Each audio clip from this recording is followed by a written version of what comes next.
జయ శ్రీమన్నారాయణ. ఇందిరా ఏకాదశి నేడు పితృదేవతలకు సద్గతి కలిగించే వ్రతం. మీరు మొదటిసారి మా ఛానల్ను చూస్తున్నట్లయితే ఆచార్య శ్రీ సూక్తి ఛానల్ను సబ్స్క్రైబ్ చేయండి. ఇలాంటి విశేష అంశాలు ప్రతిరోజు వీక్షించండి.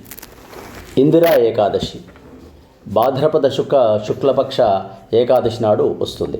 ఇది మహాలయ పితృపక్షాల్లో వస్తుంది. ఈరోజు ఇందిరాయుక్తంగా శ్రీ మహావిష్ణువుని పూజిస్తూ ఏకాదశి వ్రతాన్ని ఆచరించినట్లయితే వారి వారి పితృదేవతలకు ఉత్తమగతులు ప్రాప్తిస్తాయని పురాణాలు చెబుతున్నాయి. ఈ వ్రతాన్ని దశమి రోజు రాత్రి, ఏకాదశి పూర్తిగా, ద్వాదశి ఉదయం వరకు ఉపవాస వ్రతాన్ని పాటిస్తూ విష్ణువుకు సంబంధించిన స్తోత్రాలు పారాయణం చేస్తూ విష్ణు కథలను శ్రవణం చేస్తూ పూజా కార్యక్రమాలు చేయాలి. ద్వాదశి తిథి యందు అతిథి అభ్యాగతులకు భోజనాలు దాన ధర్మాలు చేస్తూ భోజనం చేయాలి. ఈ ఇందిరా ఏకాదశి రోజు ఈ విధంగా ఈ వ్రతాన్ని ఆచరించినట్లయితే వారికి పితృదేవతలు ఏదైనా కారణాల వల్ల ఉత్తమగతులు ప్రాప్తించనట్లయితే వారికి ఉత్తమగతులు ప్రాప్తిస్తాయి అని తెలిపే ఒక పురాణ గాథ ఈ సందర్భంగా శ్రవణం చేయడం ఉత్తమం. మనము ఆ కథను విందాం. మహిష్మతి నగరం రాజు ఇంద్రసేనుడు సత్యయుగంలో విష్ణువు యొక్క గొప్ప భక్తుడు మరియు గంభీరమైన రాజు. అతని రాజ్యంలో అందరూ సుఖ సంతోషాలతో జీవిస్తూ ఉన్నారు. అక్కడి ప్రజలకు ఎలాంటి ఇబ్బందులు లేవు. ఒకరోజు మంత్రులతో ఆస్థానంలో కొలువుదీరి కూర్చొని ఉండగా దేవర్షి, త్రిలోక సంచారి, నిరంతర నారాయణ నారాయణ నారాయణ మంత్ర ఉపాసకుడు నారదముని అతని ఆస్థానంలోకి ప్రత్యక్షమయ్యాడు. మీ రాజ్యంలో ప్రజలందరూ ప్రశాంతంగా జీవిస్తున్నారని, అయితే మీ తండ్రి తన రాజరిక కాలంలో చెడు పనుల ద్వారా యమలోకంలో నివసిస్తున్నాడని, మంచి కర్మల రాజ్య పరిపాలనలో చేయకపోతే రాజ్యాంతే నరకం ధ్రువం అన్నమాట నిజమవుతుంది కదా అన్నాడు.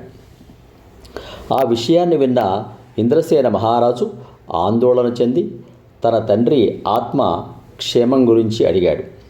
అప్పుడు నారదుడు ఈ ఇందిరా ఏకాదశి వ్రతాన్ని తప్పక ఆచరించిన పితృదేవతలకు ఉత్తమగతులు ప్రాప్తిస్తాయని, ఇవి మహాలయ పక్షంలో వస్తున్న గొప్ప ఏకాదశి అని తెలియజేశాడు. ఈ ఏకాదశికి ముందు రోజు దశమి నాడు పితృదేవతలకు శ్రాద్ధకర్మలు నిర్వహించండి. ఏకాదశి రోజు ఇందిరాయుక్తుడైన శ్రీహరిని ఉపవాస దీక్షగా వ్రతం చేయండి. ద్వాదశి నాడు సంతర్పణ దాన ధర్మాలు ఆచరించి భోజనం చేయండి అని చెప్పాడు. ఇంద్రసేన మహారాజు భక్తి శ్రద్ధలతో ఈ వ్రతాన్ని ఆచరించి తమ తండ్రికి ఉత్తమగతులు ప్రాప్తించేటట్లు చేయడమే కాకుండా తన మరణానంతరం కూడా విష్ణు సాయుధ్యం పొందాడట. ఈ విధంగా నారద మహర్షి ఆ మహారాజుకి కాకుండా ఈ వ్రత మహాత్మ్యాన్ని మనకు కూడా తెలియజేశాడు. కావున మన పితృదేవతలకు ఏదైనా ఇబ్బంది జరిగినట్లయితే ఈరోజు ఈ ఇందిరా ఏకాదశి వ్రతాన్ని ఆచరించినట్లయితే వారికి ఉత్తమగతులు కలగడమే కాకుండా మనకు కూడా ఉత్తమగతులకు ఒక మార్గాన్ని వేసుకున్న వాళ్ళం అవుతామని నారద మహర్షి చెప్పిన విషయాన్ని ఈ కథ ద్వారా మనం తెలుసుకోవచ్చు. ఈరోజు నిరంతరంగా ఓం నమో భగవతే వాసుదేవ మంత్రాన్ని జపించవచ్చు. శ్రీరామ రామ రామేతి రమే రామే మనోరమే సహస్రనామ తత్తుల్యం రామనామ వరాననే అనే విష్ణు సహస్రనామ శ్లోకాన్ని చదువుకోవచ్చు. విష్ణు సహస్రనామాన్ని కూడా పారాయణం చేయొచ్చు.